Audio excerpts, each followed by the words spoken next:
semua kita siap untuk belajar kepada firman Tuhan supaya kita terus mengalami pembaruan penyempurnaan oleh firman-Nya yang dinyatakan bagi kita.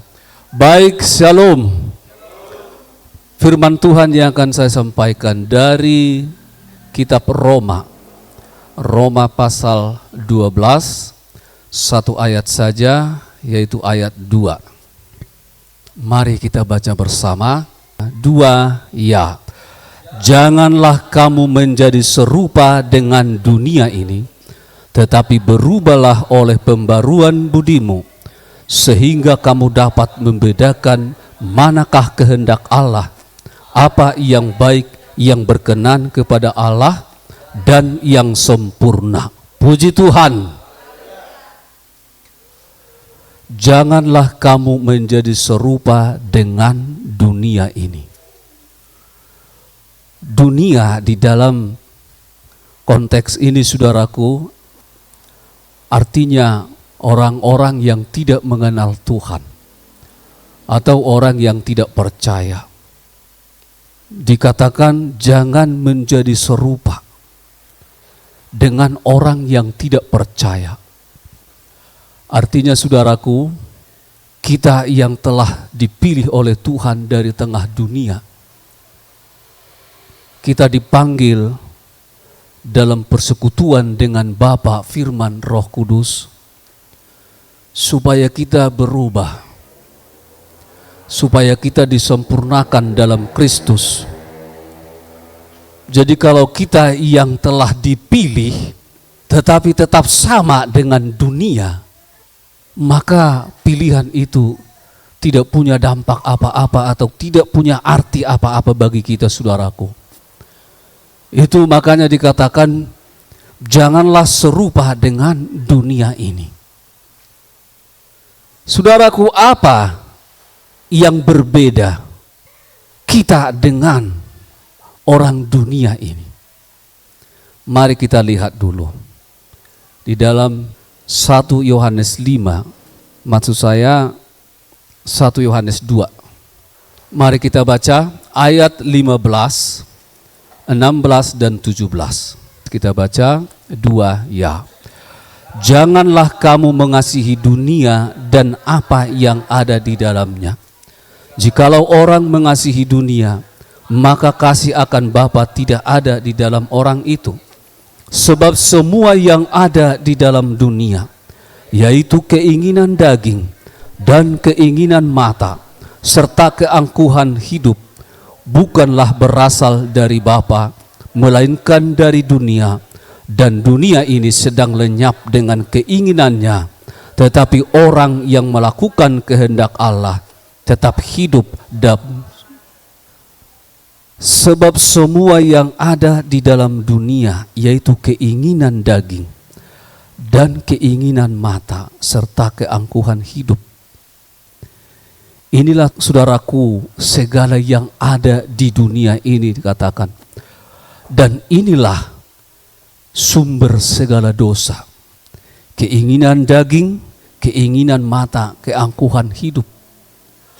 Keinginan daging artinya, saudaraku, segala yang menyenangkan daging. Keinginan mata adalah segala yang menyenangkan mata.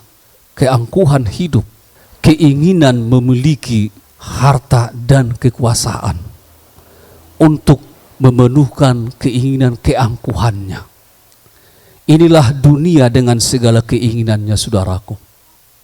Dan keinginan dunia dengan orang percaya harus berbeda. Di sini letak perbedaannya, saudaraku. Keinginan anak-anak Tuhan adalah melakukan kehendak Allah atau melakukan apa yang diinginkan oleh Allah.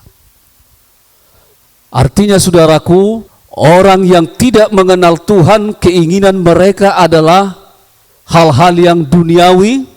Tetapi keinginan orang-orang percaya adalah hal-hal yang rohani. Di sini, saudaraku, perbedaannya.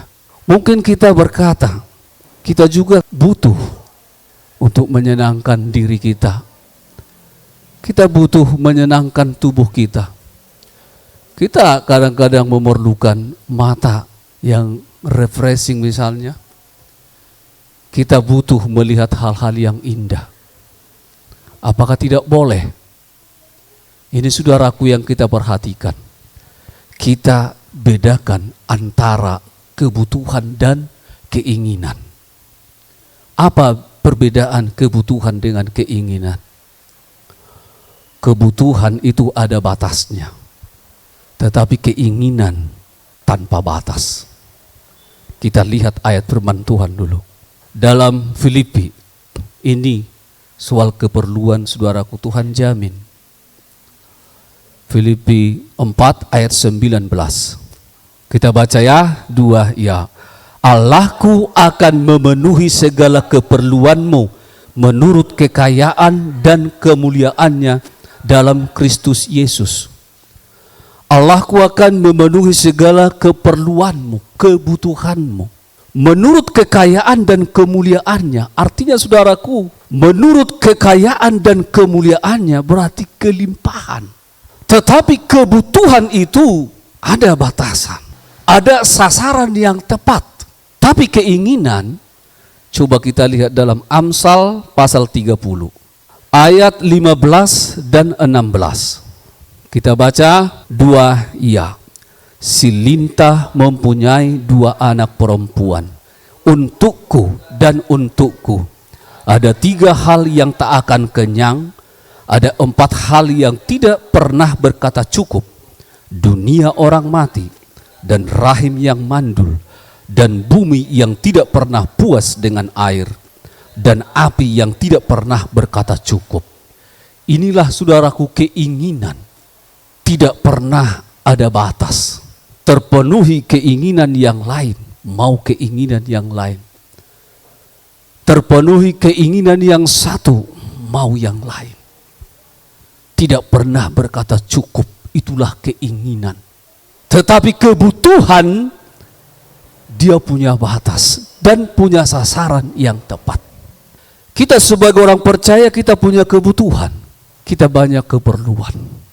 Ini saudaraku, perbedaan kita dengan orang dunia, yaitu mengenai ya keinginan ini. Mereka orang dunia menginginkan hal-hal yang duniawi. Keinginan daging, keinginan mata, keangkuhan hidup. Itu segala yang ada di bumi ini, di dunia ini saudaraku. Tetapi bagi kita orang percaya, yang menjadi keinginan kita saudaraku, mencari kehendak Allah. Itu perbedaan. Nah tadi firman Tuhan katakan, janganlah menjadi serupa dengan dunia ini. Jadi kita tidak boleh serupa saudaraku dengan dunia. Harus berbeda dan sangat berbeda. Lalu selanjutnya, tetapi berubahlah oleh pembaruan budimu.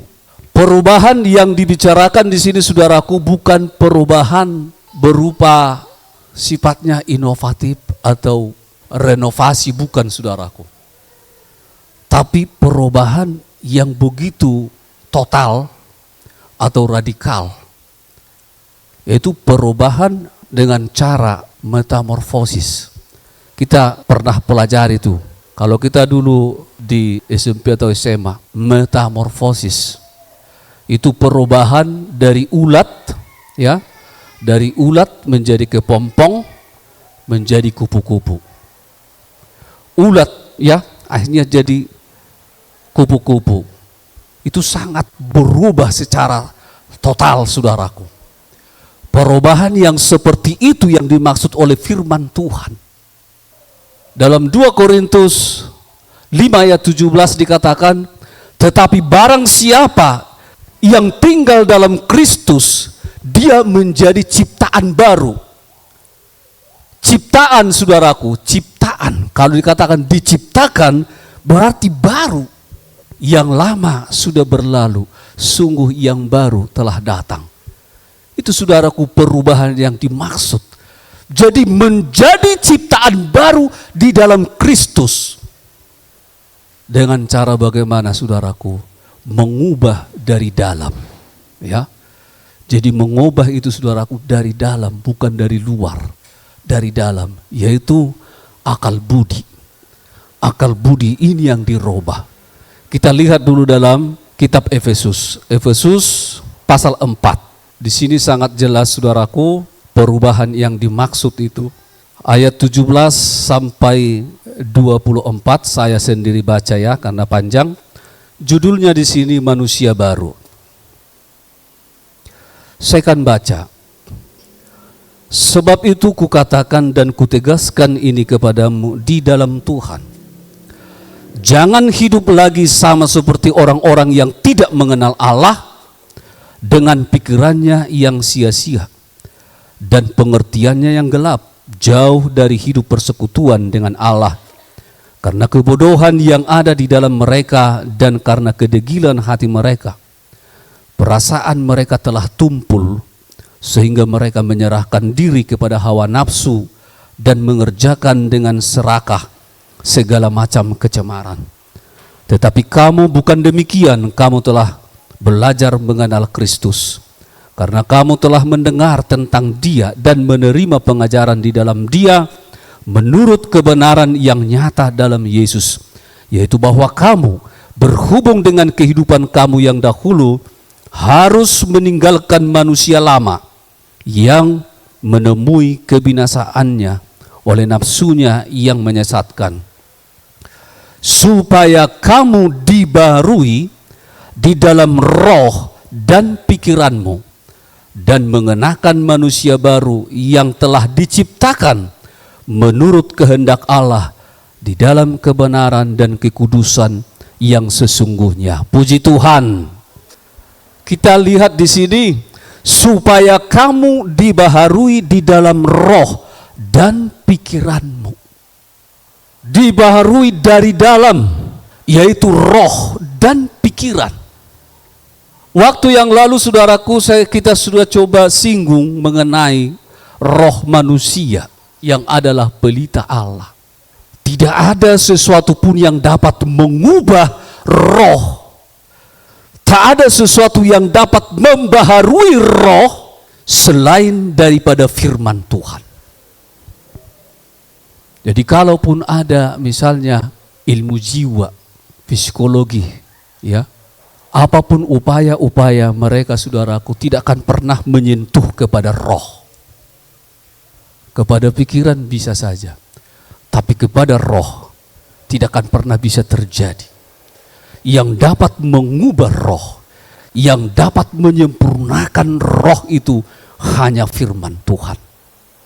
Dengan cara bagaimana? Dengan cara mengembalikan kemuliaan Tuhan itu kepada manusia melalui pengampunan, melalui penebusan dan penyucian yang dari Tuhan. Mari kita lihat dulu ayat firman Tuhan yang menjelaskan itu saudaraku. Dalam 1 Yohanes 5 ayat 6. Mari kita baca. 2 ya. Inilah Dia yang telah datang dengan air dan darah, yaitu Yesus Kristus, bukan saja dengan air, tetapi dengan air dan dengan darah. Dan rohlah yang memberi kesaksian, karena roh adalah kebenaran. Maksudnya apa saudaraku? Inilah Dia, inilah Yesus yang datang dengan air dan dengan darah.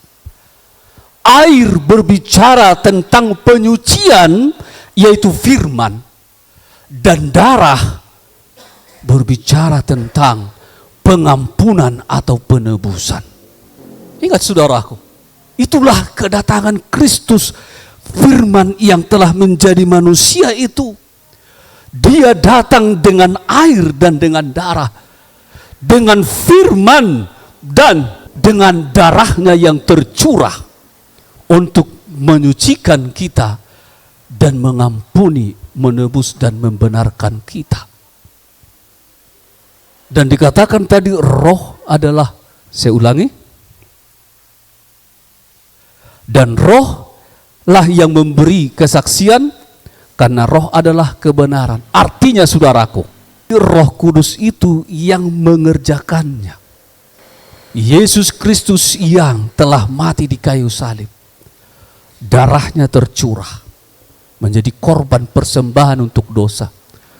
Roh Kudus yang menyucikan kita dengan darah itu. Ya, Roh Kudus menyucikan kita dengan darah itu. Dan kita mendengar firman Tuhan seperti ini. Ya, tolong diperhatikan. Kita mendengar firman seperti ini, lalu Roh Kudus akan menyucikan kita dengan firman yang kita dengar.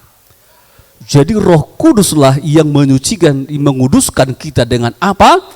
Dengan darah Yesus dan dengan firman. Itulah saudaraku yang dapat membaharui roh kita.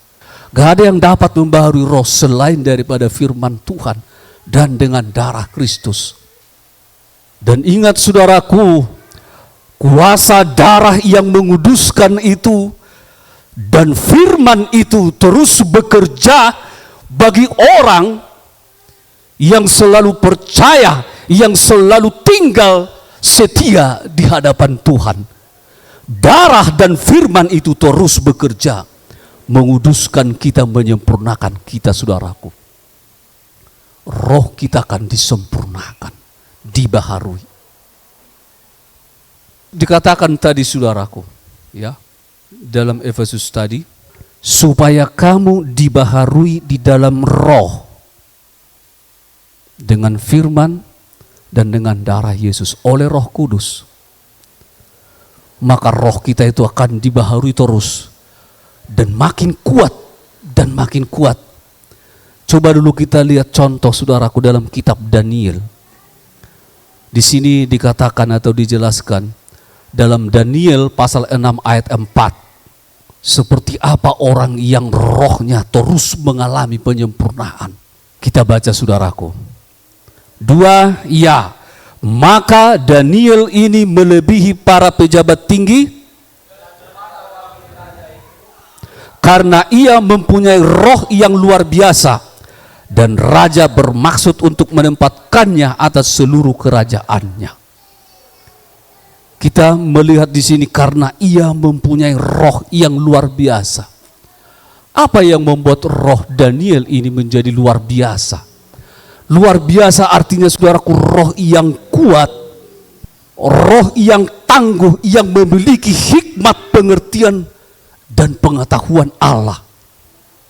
Kita akan memiliki roh yang kuat saudaraku oleh firman Tuhan. Jikalau kita tetap setia hidup dalam Tuhan, maka roh kita akan terus mengalami pembaruan dan pembaruan. Paulus katakan saudaraku, sekalipun tubuh kita ini, daging kita ini merosot, tetapi roh kita manusia batinnya itu dibaharui hari demi hari. Semakin kuat dan semakin kuat saudaraku. Dan sekaligus mari kita lihat dulu di dalam Roma pasal 8.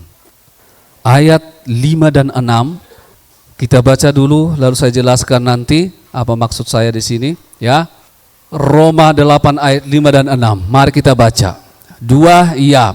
Sebab mereka yang hidup menurut daging memikirkan hal-hal yang dari daging, mereka yang hidup menurut roh memikirkan hal-hal yang dari roh. Karena keinginan daging adalah maut, tetapi keinginan roh adalah hidup dan damai sejahtera. Hidup menurut daging dan hidup menurut roh. Seperti apa maksudnya saudaraku? Ini, ya. Manusia itu terdiri dari tubuh, jiwa dan roh. Dijelaskan di Tesalonika.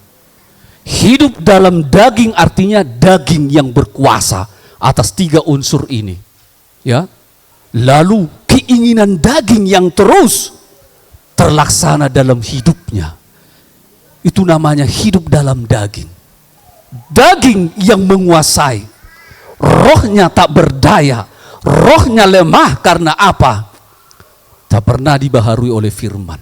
Maka roh yang tidak pernah dibaharui oleh firman saudaraku akan takluk kepada daging. Dan jiwa pun akan takluk kepada daging. Itulah dikatakan hidup dalam daging. Lalu hidup dalam roh seperti apa? Hidup dalam roh artinya roh yang memimpin jiwa dan memimpin daging. Sehingga keinginan roh itulah yang terlaksana. Apa keinginan roh? Keinginan roh adalah firman Tuhan atau kebenaran. Kenapa saudaraku? Sebab roh yang dibaharui oleh Tuhan tetap ada hubungan langsung dengan roh Tuhan. Ya, ada hubungan langsung dengan roh Tuhan. Sehingga saudaraku, apa yang dikehendaki oleh Allah itu juga yang dilakukan oleh roh kita itu. Itulah namanya saudaraku, hidup dalam roh. Dan hidup dalam roh ini bisa kita capai apabila roh kita itu sudah menjadi kuat oleh firman Tuhan. Haleluya. Haleluya. Makanya saudaraku, kita harus terus terima kuasa darah itu, kekuatan darah itu dan kekuatan firman yang menyempurnakan roh kita itu supaya roh kita kuat sehingga kita bisa hidup di dalam roh, saudaraku. Baik, selanjutnya di sini dikatakan dibaharui di dalam pikiran. Roh kita sudah dibaharui, sekarang pikiran kita. Kita lihat dulu saudaraku dalam kitab Kolose pasal 2 ayat 8 kita baca dulu. Ini ada peringatan. Di sini bicara hati-hatilah, berarti peringatan. Ya, peringatan keras. Kalau ada hati-hati, berarti peringatan. Kita baca 2 ya, hati-hatilah supaya jangan ada yang menawan kamu dengan filsafatnya yang kosong dan palsu, menurut ajaran turun-temurun dan roh-roh dunia, tetapi tidak menurut Kristus. Hati-hatilah, jangan ada yang menawan pikiran kita. Karena kalau hati yang ditawan saudaraku, ditawan oleh filsafat-filsafat palsu dan kosong, ditawan oleh, di sini dikatakan menurut ajaran turun-temurun dan roh-roh dunia. Roh-roh dunia artinya ajaran-ajaran yang diilhami oleh roh-roh jahat. Hati-hati saudaraku, kalau pikiran kita ditawan oleh filsafat-filsafat yang kosong, ajaran turun-temurun yang tidak berdasar kepada firman Tuhan, maka pikiran kita tidak akan pernah dapat dibaharui. Tolong diperhatikan, selama pikiran kita tertawan oleh pemahaman-pemahaman yang berbeda dengan firman, prinsip-prinsip hidup yang berbeda dengan firman Tuhan, tidak akan pernah pikiran kita bisa dibaharui, saudaraku. Makanya dikatakan tadi, hati-hati. Banyak orang seperti itu, saudaraku, pikirannya tertawan oleh pengertiannya sendiri yang dia adopsi atau dia pahami dari ajaran-ajaran filsafat-filsafat yang bertentangan dengan firman, dengan pendapat-pendapat turun-temurun atau suatu tatanan hidup yang diilhami oleh roh-roh jahat. Ada banyak seperti saudaraku, pikirannya ditawan itu, maka pikirannya tidak akan pernah bisa dibaharui. Jadi kalau saudara mau pikiran saudara dibaharui, maka lepaskan semua ajaran-ajaran yang tidak sesuai dengan firman Tuhan, supaya pikiran kita dapat dibaharui. Haleluya. Lalu kalau kita sudah tidak ada lagi yang menawan pikiran itu, maka ini akan terjadi, saudaraku. 1 Korintus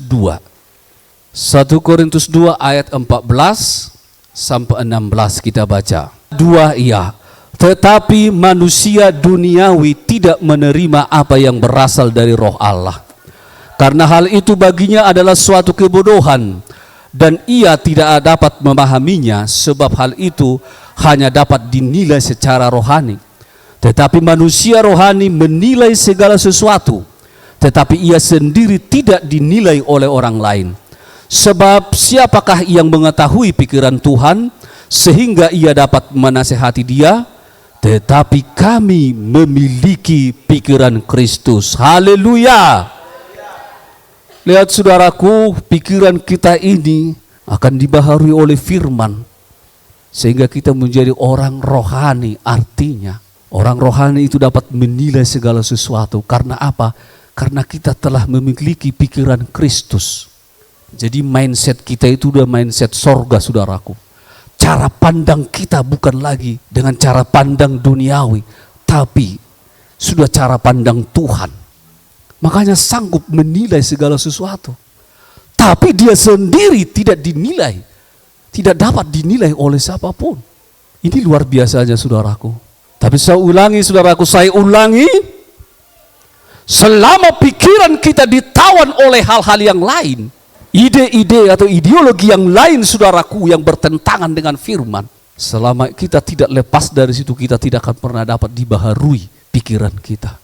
Makanya, saudaraku, banyak orang Kristen berpuluh-puluh tahun pun menjadi Kristen, tidak pernah bisa berubah cara pandangnya, ya, mindsetnya itu tidak pernah berubah, tidak pernah mengalami pembaruan dalam rohnya. Karena dia selalu menentang firman Tuhan. Hanya status menjadi Kristen, KTP-nya saja menjadi Kristen. Sangat malang, saudaraku. Tetapi ingat, orang yang sering ke gereja pun belum tentu dibaharui hati dan pikirannya. Karena ada hanya semacam, ya, kebiasaan-kebiasaan. Datang dan pergi sama saja. Kalau datang dan pergi sama saja masih enak, saudaraku. Kalau dia datang, pergi makin gawat. Karena apa? Kalau ibadah yang tidak benar itu menambah dosa. Seperti apapun hadirat Tuhan dinyatakan, saudaraku, jikalau kita tetap tidak tunduk kepada firman, dia akan tetap jahat. Lihat itu, Yudas Iskariot itu, tiap hari dia lihat pekerjaan Tuhan yang ajaib heran. Tapi nggak pernah berubah. Boro-boro, saudaraku, pikirannya, rohnya nggak ada berubah apa-apa. Ini harus kita perhatikan. Kita harus berubah, saudaraku. Makanya saya sering ingatkan kalau ada kesempatan. Baik pekerjaan, saudaraku.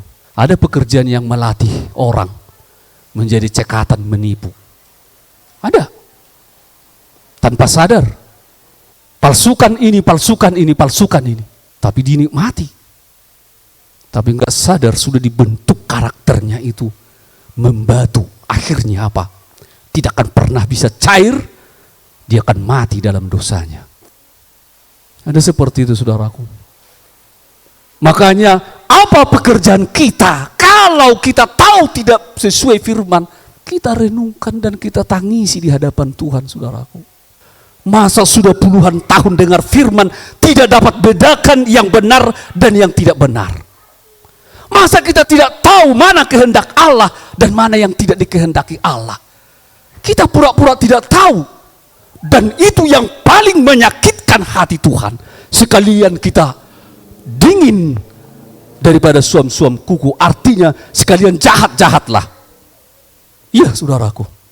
Ngeri kalau suam-suam kuku dimuntahkan. Alkitab katakan. Maka harus berubah. Harus berubah. Jangan nikmati dosa. Kalau kita sudah tahu, jangan nikmati, malah makin cekatan. Akhirnya apa? Mahir melakukan kejahatan. Langsung spontan bisa, tanpa pikir langsung bisa.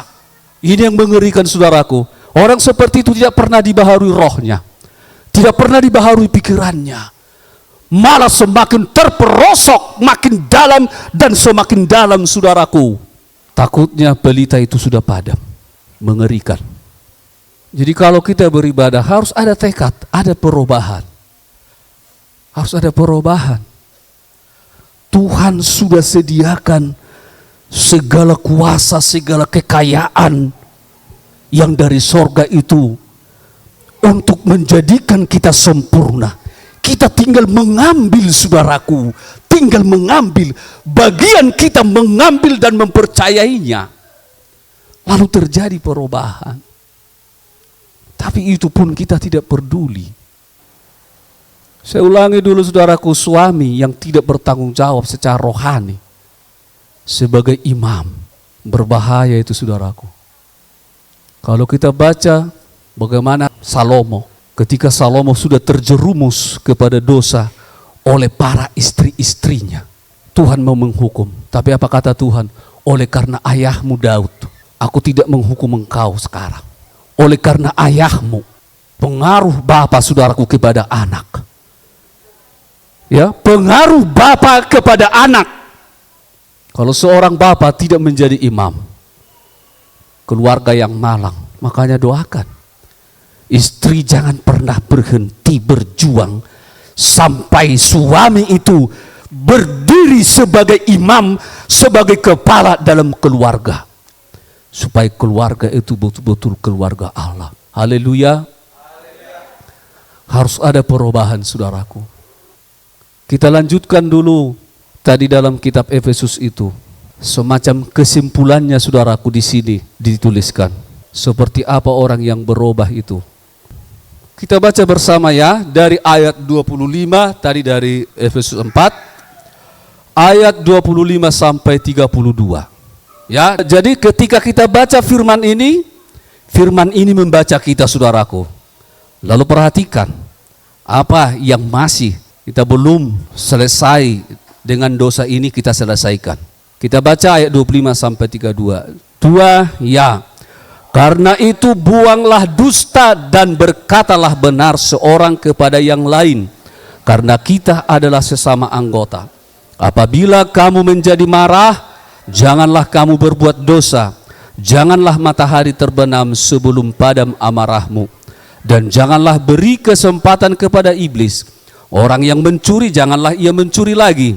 Tetapi baiklah ia bekerja keras dan melakukan pekerjaan yang baik dengan tangannya sendiri, supaya ia dapat membagikan sesuatu kepada orang yang berkekurangan.